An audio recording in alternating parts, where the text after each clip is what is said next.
अब मामला है, नया चैलेंज है। नया चैलेंज क्या है? कराची के अंदर इमारतें गिराने के ऑर्डर्स। हमने राशिद महनाज रोड पे देखा, हमने देखा कि एक बड़ी इमारत बन रही है, उसके पास एनओसीज हैं, वो छाप रहे हैं कि बिल्डिंग कंट्रोल की एनओसी भी है, वो कह रहे हैं कि भाई फलानी एनओसी भी है, हर तरह की आबाद की भी एनओसी है, हर तरह की। और वो रॉयल पार्क नामी बिल्डिंग सुप्रीम कोर्ट ने अहकाम दिए नाजायज़ है और तोड़ दो, और टूटना शुरू हो गई। चीफ जस्टिस ऑफ पाकिस्तान जनाब जस्टिस गुलजार अहमद साहब ने एक बार नहीं कई बार उसकी बार बार कही, और वो तोड़ दी गई। उसमें तकरीबन 700 से ज़्यादा ऐसे पाकिस्तानी जिन्होंने इन्वेस्टमेंट की थी, कमेटियाँ डाली थी, तनख्वाहों से जमा किए थे पैसे, उनके पैसे लटके हुए, पैसे मिल ही नहीं रहे, बिल्डिंग तहस नहस हो गई। अब वो सिलसिला चल ही रहा था, एक और मामला आ गया। कल फिर हमने सुना चीफ जस्टिस ऑफ पाकिस्तान ने फिर बहुत सारी चीज़ें ऐसी कही, उसमें से एक और नस्ला टावर की पोजीशन को गैर कानूनी करार दिया गया। कोर्ट ने कह दिया तोड़ दें। अब मामला क्या है, मैं आपको एक छोटा सा क्लिप सुनाना चाहता हूं, पूरा नहीं सुना सकता क्योंकि जो जिनका मकान है वो बहुत सारी ऐसी बातें कर रहे हैं कि कोर्ट बुला सकता है, तो खाली उनकी कैफियत सुने। फिर हम ये जो इदारे हैं जो लोगों के मसाइल हल करते हैं, पूछेंगे इनका क्या करेंगे। ये अपर मिडिल क्लास लोग हैं जिनके फ्लैट्स की कीमत 8-8 करोड़ 6-6 करोड़ है, ये जमीन पर आ रहे हैं, इनको कौन बचाएगा? कोर्ट ने ऑर्डर दे दिया, हुकूमत कहीं नजर नहीं आ रही, हुकूमत ने नोटिस दिया, मकान खाली करो, 7 दिन के अंदर हमें तोड़ना है। क्या कहा, ये क्लिप जरा देखें आप। ये गुस्सा है, गुस्सा, इसको आप वो ना कहें, लेकिन जाहिर है बिल्डर ने इतनी बड़ी बिल्डिंग बनाई, उसके पास परमिशन थे, उस वक्त इदारे हरकत में क्यों नहीं आए? कई साल से यहाँ लोग रह रहे हैं।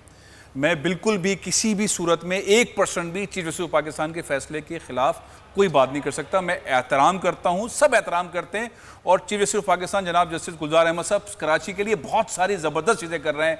कराची सर्कुलर रेलवे के हवाले से बहुत सारे प्लान उनके बहुत सारे हैं, लेकिन इन लोगों का क्या होगा? क्या जैसे कि रॉयल पार्क के लोग समझ नहीं आ रहा क्या करें, कहां कौन पैसे देगा, कहां से पैसे आएंगे। 2014 में उन्होंने पैसे दिए थे, 2021 चल रहा है, बिल्डर बीमार है, लंदन में है, इन्वेस्टर दुबई का है, बाबा अंकल नजर नहीं आ रहे, कोई बंदा मौजूद नहीं है, वो बेचारे पैसे जोड़ रहे हैं, कोर्ट में जा रहे हैं, उनको इंसाफ मिलेगा नहीं मिलेगा।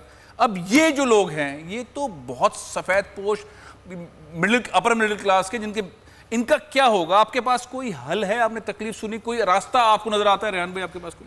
Chief justice of Pakistan Karachi के बेटे हैं, बिल्कुल हैं, तभी मैं मोहब्बत का इज़हार भी कर रहा हूं। Chief justice of Pakistan national college में पढ़े हुए हैं। चीफ जस्टिस ऑफ पाकिस्तान से हाथ जोड़कर कि वो बिल्कुल इंसाफ की कुर्सी पे बैठे हुए हैं, उनसे अच्छा इंसाफ सुप्रीम कोर्ट का कोई और कर नहीं सकता, सबसे बड़ी सीट है माशाल्लाह। सही बात। हम सिर्फ उनसे रिक्वेस्ट कर सकते हैं, हम उनसे दरख्वास्त कर सकते हैं कि इसका हल निकालें। आप फैसला जरूर दीजिए, हाँ। और इंसाफ पर फैसला दीजिए, हाँ। लेकिन उस इंसाफ के साथ साथ उसका हल निकालिए। सर ये लोग क्या करें, पैसे वापस दिला दीजिए। वो तो हो गया, अब अगला राउंड है जफर भाई, वो तो टूट रहा है, वो तो तोड़, उन्होंने कहा तोड़ दो, अब ये करें क्या? अब आप इनको घर देंगे, हुकूमत तो नजर नहीं आ रही अब तक, कोई खबर किसी।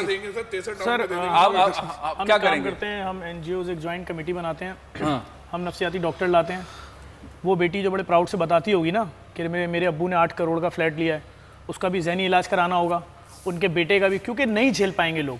हाँ, मैंने सुना है कि इस्लामाबाद में भी इस किस्म का एक वाक़या हुआ था।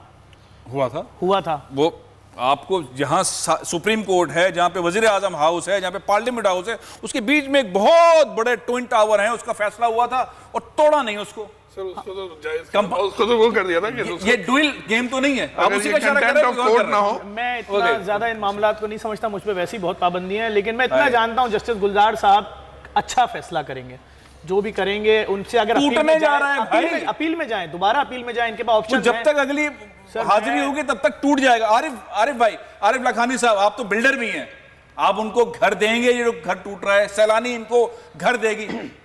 सैलानी तो वैसे लोगों को घर दे रही है, कई सैकड़ों मकान बनाकर लोगों को दिए जा चुके हैं, मगर ये एक नाइंसाफ़ी है कि एक शख्स कर्ज लेकर और वो मकान ख़रीदता है या मकान लेता है, उसकी ख्वाहिश पूरी होती है, मगर आप अंदाज़ा लगाएं कि आज तोड़ने की इजाज़त दे दी गई है, तो ये कहाँ जाएंगे? इसका कोई इंतज़ाम करें।